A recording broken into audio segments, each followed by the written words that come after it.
Chapter 10. In the Storm. Leatherhead is about 12 miles from Maybury Hill.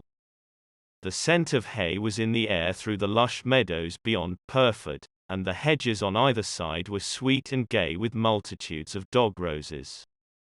The heavy firing that had broken out while we were driving down Maybury Hill ceased as abruptly as it began, leaving the evening very peaceful and still. We got to Leatherhead without misadventure about 9 o'clock, and the horse had an hour's rest while I took supper with my cousins and commended my wife to their care. My wife was curiously silent throughout the drive, and seemed oppressed with forebodings of evil. I talked to her reassuringly, pointing out that the Martians were tied to the pit by sheer heaviness, and at the utmost could but crawl a little out of it, but she answered only in monosyllables. Had it not been for my promise to the innkeeper, she would, I think, have urged me to stay in Leatherhead that night. Would that I had. Her face, I remember, was very white as we parted. For my own part, I had been feverishly excited all day. Something very like the war fever that occasionally runs through a civilized community had got into my blood, and in my heart I was not so very sorry that I had to return to Maybury that night. I was even afraid that that last fusillade I had heard might mean the extermination of our invaders from Mars. I can best express my state of mind by saying that I wanted to be in at the death. It was nearly 11 when I started to return. The night was unexpectedly dark. To me, walking out of the lighted passage of my cousin's house, it seemed indeed black, and it was as hot and close as the day. Overhead the clouds were driving fast, albeit not a breath stirred the shrubs about us. My cousin's man lit both lamps. Happily, I knew the road intimately. My wife stood in the light of the doorway, and watched me until I jumped up into the dog-cart. Then abruptly she turned and went in, leaving my cousins side by side wishing me good hap. I was a little depressed at first with the contagion of my wife's fears, but very soon my thoughts reverted to the Martians. At that time I was absolutely in the dark as to the course of the evening's fighting. I did not know even the circumstances that had precipitated the conflict.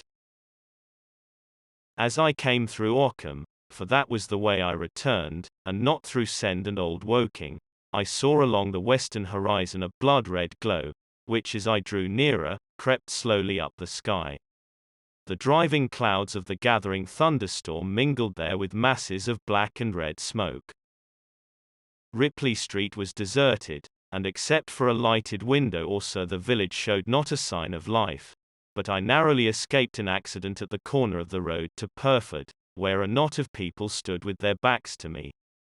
They said nothing to me as I passed.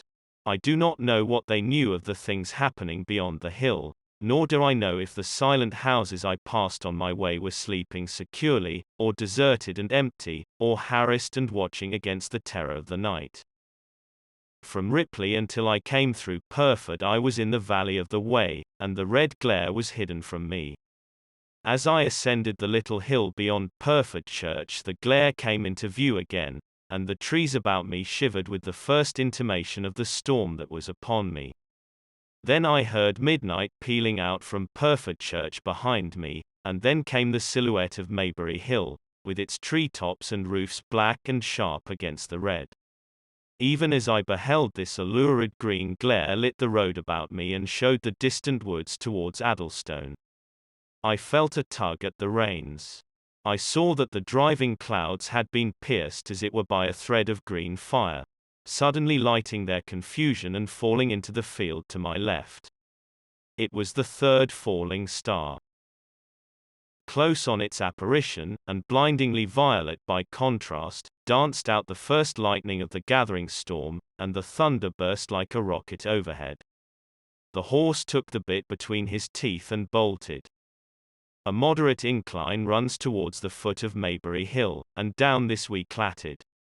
Once the lightning had begun, it went on in as rapid a succession of flashes as I have ever seen. The thunderclaps, treading one on the heels of another and with a strange crackling accompaniment, sounded more like the working of a gigantic electric machine than the usual detonating reverberations. The flickering light was blinding and confusing, and a thin hail smote gustily at my face as I drove down the slope. At first I regarded little but the road before me, and then abruptly my attention was arrested by something that was moving rapidly down the opposite slope of Maybury Hill. At first I took it for the wet roof of a house, but one flash following another showed it to be in swift rolling movement. It was an elusive vision, a moment of bewildering darkness, and then, in a flash like daylight, the red masses of the orphanage near the crest of the hill, the green tops of the pine trees, and this problematical object came out clear and sharp and bright. And this thing I saw. How can I describe it? A monstrous tripod, higher than many houses, striding over the young pine trees, and smashing them aside in its career. A walking engine of glittering metal, striding now across the heather, articulate ropes of steel dangling from it, and the clattering tumult of its passage mingling with the riot of the thunder. A flash, and it came out vividly, heeling over one way with 2 feet in the air, to vanish and reappear almost instantly as it seemed, with the next flash, 100 yards nearer. Can you imagine a milking stool tilted and bowled violently along the ground? That was the impression those instant flashes gave. But instead of a milking stool, imagine it a great body of machinery on a tripod stand. Then suddenly the trees in the pine wood ahead of me were parted, as brittle reeds are parted by a man thrusting through them. They were snapped off and driven headlong, and a second huge tripod appeared, rushing, as it seemed, headlong towards me, and I was galloping hard to meet it. At the sight of the second monster my nerve went altogether. Not stopping to look again, I wrenched the horse's head hard round to the right, and in another moment the dog cart had heeled over upon the horse.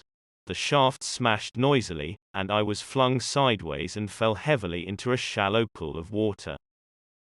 I crawled out almost immediately, and crouched, my feet still in the water, under a clump of firs. The horse lay motionless, his neck was broken, poor brute, and by the lightning flashes I saw the black bulk of the overturned dog-cart and the silhouette of the wheel still spinning slowly. In another moment the colossal mechanism went striding by me, and passed uphill towards Purford. Seen nearer, the thing was incredibly strange, for it was no mere insensate machine driving on its way. Machine it was, with a ringing metallic pace, and long, flexible, glittering tentacles, one of which gripped a young pine tree, swinging and rattling about its strange body. It picked its road as it went striding along, and the brazen hood that surmounted it moved to and fro with the inevitable suggestion of a head looking about. Behind the main body was a huge mass of white metal like a gigantic fisherman's basket, and puffs of green smoke squirted out from the joints of the limbs as the monster swept by me. And in an instant it was gone. So much I saw then, all vaguely for the flickering of the lightning, in blinding highlights and dense black shadows. As it passed it set up an exultant deafening howl that drowned the thunder, and in another minute it was with its companion, half a mile away, stooping over something in the field. I have no doubt this thing in the field was the third of the 10 cylinders they had fired at us from Mars. For some minutes I lay there in the rain and darkness watching, by the intermittent light, these monstrous beings of metal moving about in the distance over the hedge tops. A thin hail was now beginning, and as it came and went, their figures grew misty and then flashed into clearness again. Now and then came a gap in the lightning, and the night swallowed him up. I was soaked with hail above and puddle water below. It was some time before my blank astonishment would let me struggle up the bank to a drier position, or think at all of my imminent peril. Not far from me was a little one-roomed squatter's hut of wood, surrounded by a patch of potato garden. I struggled to my feet at last, and, crouching and making use of every chance of cover, I made a run for this. I hammered at the door, but I could not make the people hear, if there were any people inside, and after a time I desisted, and, availing myself of a ditch for the greater part of the way, succeeded in crawling, unobserved by these monstrous machines, into the pine woods towards Maybury. Under cover of this I pushed on, wet and shivering now, towards my own house. I walked among the trees trying to find the footpath.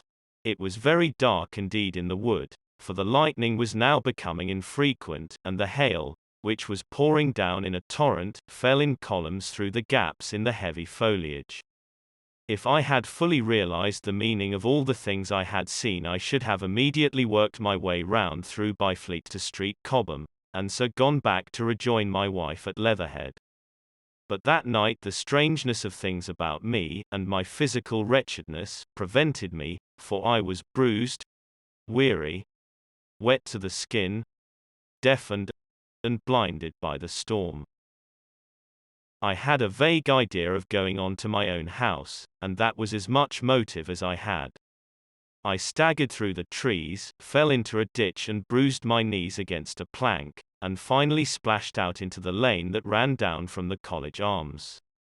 I say splashed, for the storm water was sweeping the sand down the hill in a muddy torrent.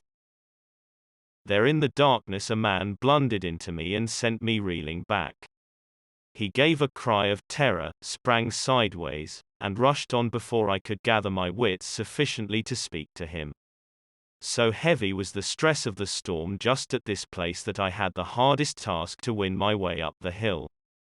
I went close up to the fence on the left and worked my way along its palings. Near the top I stumbled upon something soft, and, by a flash of lightning, saw between my feet a heap of black broadcloth and a pair of boots. Before I could distinguish clearly how the man lay, the flicker of light had passed. I stood over him waiting for the next flash. When it came, I saw that he was a sturdy man, cheaply but not shabbily dressed, his head was bent under his body, and he lay crumpled up close to the fence, as though he had been flung violently against it. Overcoming the repugnance natural to one who had never before touched a dead body, I stooped and turned him over to feel for his heart. He was quite dead. Apparently his neck had been broken. The lightning flashed for a third time, and his face leaped upon me. I sprang to my feet. It was the landlord of the Spotted Dog, whose conveyance I had taken. I stepped over him gingerly and pushed on up the hill. I made my way by the police station and the College Arms towards my own house. Nothing was burning on the hillside, though from the common there still came a red glare and a rolling tumult of ruddy smoke beating up against the drenching hail. So far as I could see by the flashes, the houses about me were mostly uninjured. By the College Arms a dark heap lay in the road. Down the road towards Maybury Bridge there were voices and the sound of feet, but I had not the courage to shout or to go to them. I let myself in with my latchkey, closed, locked and bolted the door, staggered to the foot of the staircase, and sat down. My imagination was full of those striding metallic monsters, and of the dead body smashed against the fence. I crouched at the foot of the staircase with my back to the wall, shivering violently.